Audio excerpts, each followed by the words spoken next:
Bonjour à tous, chers amis, pasteurs, serviteurs de Dieu. Quelle joie encore de pouvoir partager l'Évangile ensemble, encore aujourd'hui.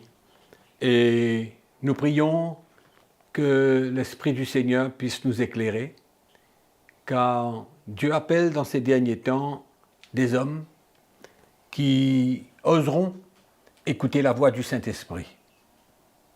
Et aujourd'hui, dans notre programme Leaders Live, je vais vous partager sur le thème le Saint-Esprit, la raison et la chair. Le Saint-Esprit ou la raison ou alors la chair. Finalement, nous avons trois voix que nous pouvons entendre. Nous avons trois sources d'écoute bien réelles dans chacune de nos vies, même si nous sommes des enfants de Dieu, même si nous sommes des chrétiens, et que nous sommes supposés entendre la voix du Saint-Esprit, mais il faut savoir que nous sommes aussi appelés non seulement à écouter la voix du Saint-Esprit, mais à marcher dans l'obéissance à la voix du Saint-Esprit. Et chaque source de notre écoute a une influence sur notre vie. Ou nous sommes influencés par le Saint-Esprit, ou par la raison, ou alors par la chair. Nous allons voir tout ça. La question qui se pose, c'est qui allons-nous écouter? À qui nous allons soumettre notre vie? Très important aujourd'hui, parce qu'il y a beaucoup de pasteurs qui écoutent la parole de Dieu, même qui entendent des choses nouvelles, et finalement refusent d'écouter l'Esprit de Dieu. Donc, allons parler un petit moment sur la voix du Saint-Esprit. Premièrement, simplement pour vous rappeler les paroles de Jésus dans l'Évangile de Jean au chapitre 14, nous allons lire deux versets, versets 16 et 17, rapidement. « Et moi, Jésus dit, je prierai le Père et il vous donnera un autre consolateur afin qu'il demeure éternellement avec vous, l'Esprit de vérité, que le monde ne peut recevoir. Parce qu'il ne le voit point, il ne le connaît point, mais vous, vous le connaissez, car il demeure avec vous, il sera en vous. » Amen. Le verset 26.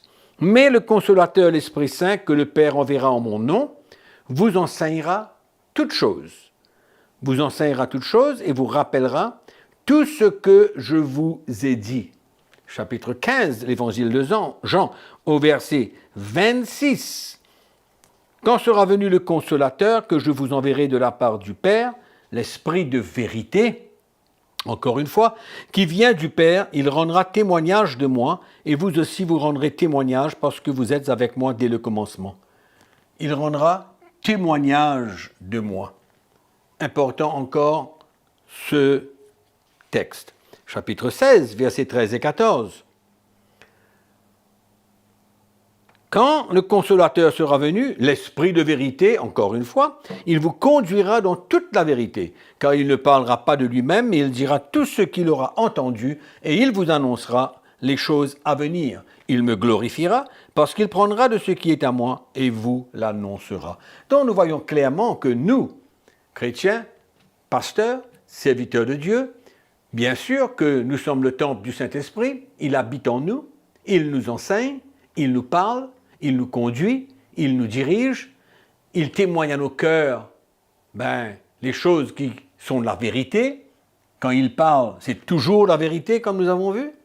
L'esprit de vérité. Donc, cette voix du Saint-Esprit, nous l'entendons.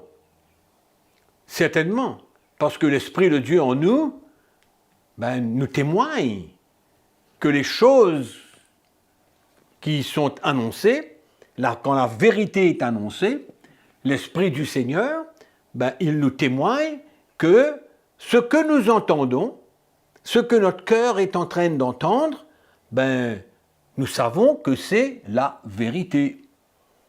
Donc le témoignage du Saint-Esprit en nous confirme la parole de vérité qui est annoncée, que nous recevons, que nous entendons et que nous croyons que c'est la parole de vérité. Donc, cette parole de vérité, cette voix de l'Esprit de Dieu, nous avons tous un témoignage de la voix du Saint-Esprit. Certainement, quand nous entendons la parole de Dieu, nous avons un témoignage que c'est la vérité et que c'est la voix du Saint-Esprit. Mais quand nous entendons la voix du Saint-Esprit, et je répète, quand nous avons le témoignage que cela est la vérité, que cela est vrai, mais nous avons aussi deux autres voies possibles qui veulent refuser la direction du Saint-Esprit, la révélation que nous recevons, la vérité que nous avons entendue, que nous avons acceptée, que nous avons témoigné que cela vient de Dieu. C'est un fait. Il y a la raison et il y a la chair. Deux éléments qui s'opposent souvent au témoignage du Saint-Esprit quand il nous éclaire et nous révèle la vérité. Ouvrons notre Bible dans 1 Corinthiens chapitre 2. 1 Corinthiens chapitre 2. Nous allons lire un texte à partir du verset 9 pour comprendre mon exposé, comprendre ce que je veux communiquer à chacun d'entre vous. Alors, à partir du verset 9, nous lisons. Mais comme il est écrit, ce sont des choses que l'œil n'a point vues, que l'oreille n'a point entendues, qui ne sont point montées au cœur de l'homme, des choses que Dieu a préparées pour ceux qui l'aiment. Dieu nous les a révélées par l'Esprit. Car l'Esprit sonde tout, même les profondeurs de Dieu. Qui donc parmi les hommes connaît les choses de l'homme, si ce n'est l'Esprit de l'homme qui est en lui? De même, personne ne connaît les choses de Dieu, si ce n'est l'Esprit de Dieu. Or, nous n'avons pas reçu l'Esprit du monde, mais l'Esprit qui vient de Dieu, afin que nous connaissions les choses que Dieu nous a données par sa grâce. Et nous en parlons, non avec des discours qu'enseigne la sagesse humaine, mais avec ce qu'enseigne l'Esprit, employant un langage spirituel pour les choses spirituelles. Au verset 14, mais l'homme naturel n'accepte pas les choses de l'Esprit de Dieu, car elles sont une folie pour lui, et il ne peut les connaître, parce que c'est spirituellement qu'on en juge. L'homme spirituel, au contraire, juge de tout, et il est lui-même jugé par personne. Voilà un texte qui nous montre clairement que l'œuvre du Saint-Esprit dans nos cœurs nous révèle les choses cachées, les choses que nous avons besoin de connaître, que nous n'avions pas connues, mais que la révélation qui vient de la part du Saint-Esprit nous éclaire, et nous avons ce témoignage, comme j'ai dit tout à l'heure, que nous sommes en train d'entendre la vérité. Et par contre, la parole de Dieu nous dit que l'homme naturel n'accepte pas les choses de l'Esprit de Dieu. Voilà le problème. Un des problèmes que nous faisons face lorsque nous entendons la parole de Dieu et que cela témoigne à nos cœurs que c'est la vérité. Je vais vous illustrer cela parce que, comme vous savez, souvent je voyage dans les pays d'Afrique et je tiens des conférences pour les pasteurs, les serviteurs de Dieu. Et cela a été à peu près, il y a plus de 15 ans de cela. J'étais dans un pays d'Afrique et j'étais dans une salle de cinéma remplie de pasteurs et de serviteurs de Dieu. Et je parlais du message de la croix de Jésus-Christ, l'Évangile. Et tous ces pasteurs, certainement, beaucoup d'entre eux, la plupart, n'avaient pas entendu ou alors avaient négligé le message de la croix. Où Jésus vient dire, si quelqu'un veut me suivre, premièrement, il a besoin de se renier lui-même. Et, deuxièmement, il a besoin de prendre sa croix et suivre Jésus. Autrement, il n'est pas digne d'être un disciple de Christ. Bien clair, passage très clair, précis et pas de confusion. Et pendant que j'annonçais, pendant 3 jours, parler de ce message de la croix de Jésus-Christ, mais je peux vous dire que la réaction a été très positive pendant les 3 jours. Et j'entendais toutes sortes de cris dans la salle. Avance, qu'ils disaient. Continue. Amen. C'est la vérité. Ils se mettaient debout. Ils étaient excités d'entendre le message de l'Évangile, le message de la croix. Leurs yeux étaient en train de s'ouvrir. Le voile était en train de disparaître devant leurs yeux. Ils commençaient à voir les choses dans l'esprit. Et le Saint-Esprit qui agissait et qui était en eux témoignait à leur cœur. La preuve, c'était que ils étaient tous debout, ils criaient, ils applaudissaient, ils disaient Amen. C'était quelque chose d'extraordinaire à voir et à entendre. Et par la suite, après la conférence, c'était terminé. Maintenant, ils repartaient dans leurs églises locales. Et qu'est-ce qu'on pouvait s'attendre? À ce que ces pasteurs avaient décidé, on avait prié à la fin de la réunion, qu'ils avaient décidé d'embrasser ce message qu'ils avaient reçu et de vivre ce message et de l'annoncer à l'Église. Mais beaucoup de choses se sont passées. La raison a pris le dessus. Certainement qu'ils ont commencé à s'opposer à la voix de l'Esprit, à se servir de leur sagesse et à arguer, à réfléchir sur ce qu'ils ont entendu, à discuter.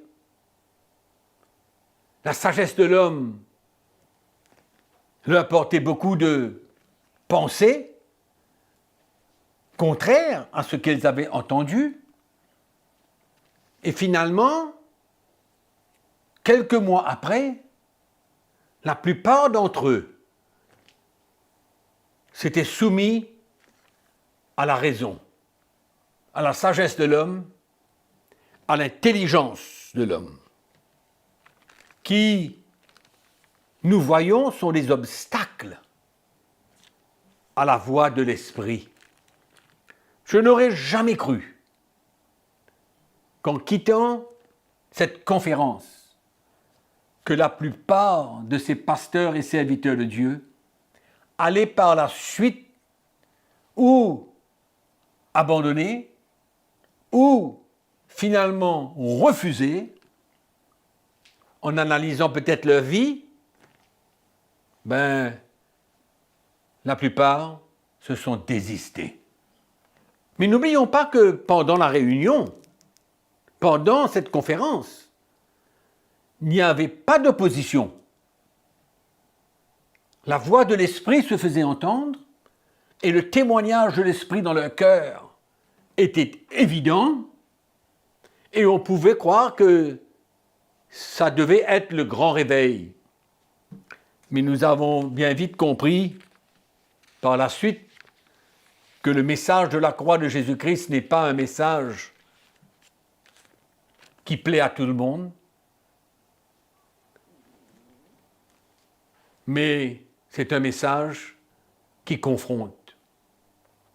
Et donc, ces pasteurs ont commencé, bien sûr, à discuter, à arguer, à raisonner. Est-ce que c'est vrai? Est-ce que maintenant, pourquoi j'ai jamais entendu cela avant? C'est quoi ce nouveau message? Toutes sortes de questions, toutes sortes de raisonnements ont commencé à devenir l'obstacle à la voix de l'esprit. La voix de la raison a pris le dessus sur la voix de l'esprit. Peut-être vous vous direz, ce que ces pasteurs ont manifesté pendant la conférence n'était pas vrai, mais je peux vous assurer que cela était vrai. Parce que nous avons parlé avec eux, nous avons discuté, partagé avec eux pendant les 3 jours. Même après la conférence, nous avons réuni les pasteurs. Il y avait une grande excitation. Mais la raison a pris le dessus. Amen. Ouvrons notre Bible dans le livre des Actes au chapitre 10. Nous connaissons l'histoire de Pierre sur le toit qui priait. Et il tomba en extase, la Bible nous dit. Il vit le ciel ouvert, il a eu une vision. Il y a une voix qu'il a entendue, qui lui a dit « Pierre, lève-toi, tue et mange ». Mais Pierre n'a pas juste dit non. Pierre a dit non, Seigneur. Donc il savait très bien que c'était le Seigneur qui était en train de lui parler. C'est tellement qu'il connaissait la voix du Seigneur. Il connaissait la voix du Saint-Esprit. Et quand il a entendu cette voix, et que le Seigneur lui demandait de tuer et de manger, bien sûr que c'était une vision, il y avait une interprétation de cela. Mais dans cette vision, Pierre refuse. Il refuse d'écouter la voix de Dieu. Parce que, bien sûr qu'il a réfléchi. Il y avait des animaux dans cette nappe et le Seigneur lui dit mange. Mais dans le judaïsme, dans l'Ancien Testament, ce n'était pas possible de manger ce genre d'animaux. Et il refuse. Donc nous voyons comment la raison, le raisonnement, la sagesse, qui souvent peut s'interpréter par la loi. Et il dit non, Seigneur, car je n'ai jamais rien de manger, de souillé, ni d'impur. Et pour la deuxième fois, la foi se fit entendre à lui, qui dit ce que Dieu a déclaré pour pur ne le regarde pas comme souillé. Amen. Et non, finalement, heureusement, que le Saint-Esprit va encore témoigner à son cœur à propos de la vision, comme quoi il devait aller partager l'Évangile avec Corneille, sa famille et ses amis. Donc nous voyons encore la raison, la sagesse, qui aurait pu être un obstacle pour Pierre. Ça a été au début, et par la suite, l'Esprit de Dieu s'est révélé et il a compris. Donc, souvent, nous, pasteurs, même serviteurs de Dieu, nous nous laissons prendre au piège par la raison, par la sagesse de l'homme. Nous avons vu tout à l'heure que l'homme naturel n'accepte pas les choses de l'Esprit de Dieu. Si on commence à raisonner, si on commence à arguer, si on commence à essayer de comprendre toutes choses,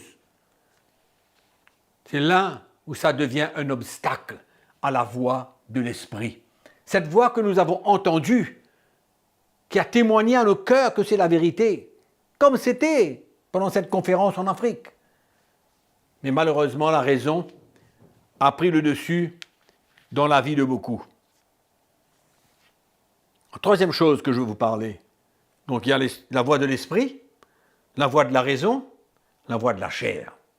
La voix de la chair. Alors là, je vais utiliser la même illustration de cette conférence. Nous avons vu comment la raison a eu le dessus sur beaucoup de pasteurs qui avaient accepté et qui par la suite se sont désistés parce que la raison a pris le dessus. Mais là maintenant, nous voyons que quand l'évangile a été annoncé, et que cet évangile, ce message de la croix n'étant pas populaire, ils l'ont accepté en l'entendant, mais par la suite, vous savez très bien que la chair résiste toujours au plan de Dieu. Ouvrez votre Bible dans le livre de Galates au chapitre 5. Un verset très connu, au chapitre 5, le verset 16, la Bible nous dit « Je dis donc, marchez par l'esprit, et vous n'accomplirez pas les désirs de la chair. Car la chair a des désirs contraires à ceux de l'esprit. » Bien clair. La chair a des désirs contraires à ceux de l'esprit. Et l'esprit en a de contraires à ceux de la chair. Ils sont opposés entre eux, afin que vous ne fassiez point ce que vous voudriez. Afin que vous ne fassiez point selon ce que l'Esprit de Dieu vous a parlé et que vous avez décidé de vouloir le faire. Mais on voit ici comment la chair résiste au plan de Dieu. Quand le message de la croix a été annoncé, ils ont compris par la suite qu'il y avait un prix à payer. Et c'est là où la chair s'oppose. Parce que pour payer le prix de servir le Seigneur comme il le faut, d'accepter de prendre notre croix et de suivre Jésus, bien sûr que la chair va s'opposer. Parce que qu'on paye le prix de servir Christ et de prendre notre croix et de suivre Jésus, cela demande une mort à soi-même. Cela demande de mettre à mort les désirs de la chair.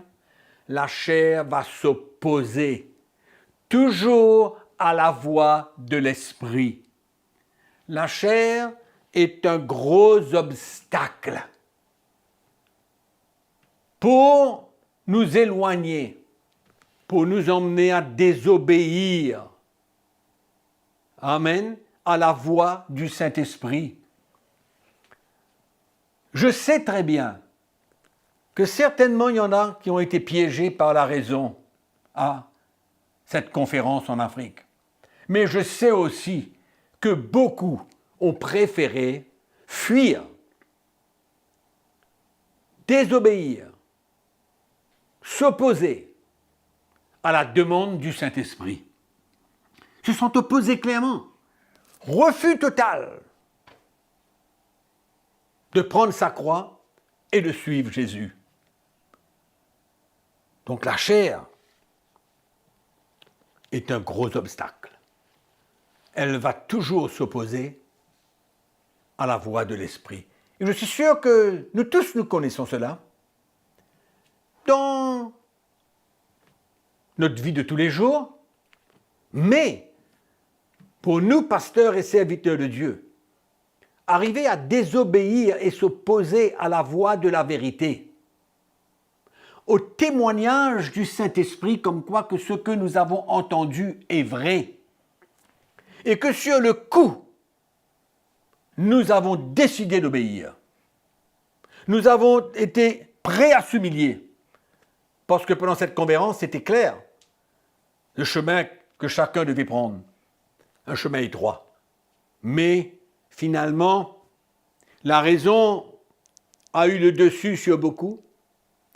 La chair a eu le dessus sur beaucoup et il n'y en a que peu qui ont accepté de payer le prix et d'obéir à la voix du Saint-Esprit plutôt qu'à la voix de la raison et la voix de la chair. Certainement qu'ils ont été, allons dire, opposés, certainement que la chair s'est opposée, certainement qu'ils ont eu beaucoup de questions après avoir entendu l'Évangile, mais, gloire à Dieu, par la grâce de Dieu, ils ont refusé ces interférences. L'interférence de la voix de la chair et l'interférence de la voix de la raison. Et gloire à Dieu que certains d'entre eux ont embrassé l'Évangile, ont laissé l'Évangile œuvrer dans leur cœur. Ils vivent l'Évangile, ils prêchent l'Évangile, ils se tiennent pour la vérité. Alléluia! Et ils ont eu la victoire sur la voie de la raison et la voie de la chair. Gloire à Dieu! Quel privilège d'entendre la voix de l'Esprit, d'obéir à la voix de l'Esprit, malgré toutes les oppositions. La raison, la sagesse humaine va s'opposer, la chair va s'opposer. Mais je veux vous encourager, vraiment, quand vous écoutez la voix de l'Esprit et qu'il y a un témoignage dans votre cœur que c'est la vérité, vous savez qu'il y aura de l'opposition dans toutes sortes de manières. N'écoutez pas la voix de la raison, n'écoutez pas la voix de la chair. La question est, c'est un privilège d'entendre la voix du Saint-Esprit. Donc, ma question pour terminer, quelle voie que vous allez choisir pour suivre Jésus? Amen. Je prie que ces paroles vous encouragent à vraiment persévérer. Et même pour ceux qui nous écoutent et qui ont, dans le passé, refusé d'obéir à la voix de l'Esprit, je veux vous encourager à reprendre le dessus et que la voix du Saint-Esprit prenne le dessus dans votre vie afin que vous puissiez marcher dans la vérité de l'Évangile. Amen. Que le Seigneur vous bénisse et on se retrouve la semaine prochaine en attendant que la grâce de Dieu soit toujours avec vous. Amen. N'oubliez pas qu'on vous aime.